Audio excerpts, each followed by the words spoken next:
And that's to make sure that every American understands what today's Democrat Party stands for with respect to babies and with respect to the murder of babies. We have seen now in states across the country the introduction of legislation that would enable the killing of babies. This is not about abortion. This is about killing babies after they are born. And it is the face of pure evil.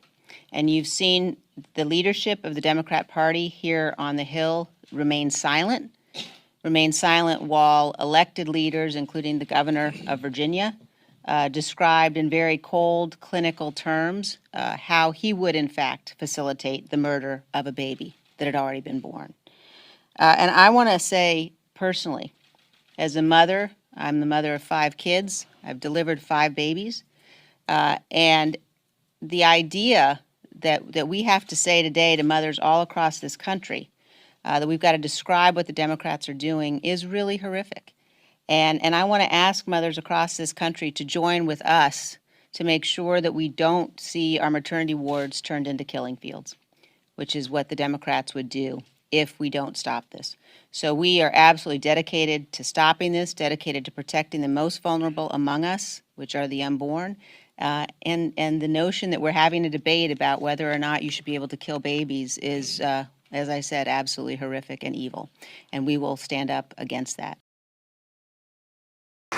You know, I'm pro-life, and I have been very troubled, deeply troubled by what I have watched happen in so many states since Dobbs. And I have been troubled by the extent to which you have women who, as the Vice President said, in some cases have died, who can't get medical treatment that they need because providers are worried about criminal liability. Even if you are pro-life, as I am, I do not believe, for example, that the state of Texas ought to have the right, as they're currently suing to do, to get access to women's medical records.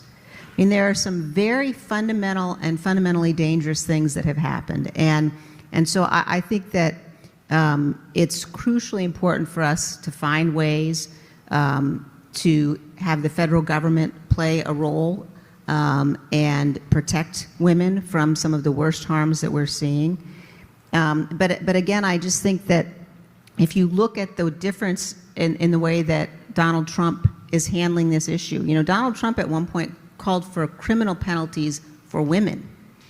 Now, you know, he's been now trying to you know, sort of be all over the place on this issue, although he expresses great pride for what's happened. And I think the bottom line on this, as on so many other issues, is, you know, you just can't count on him. You cannot trust him. We've seen the man that he is. We've seen the cruelty, and America deserves much better.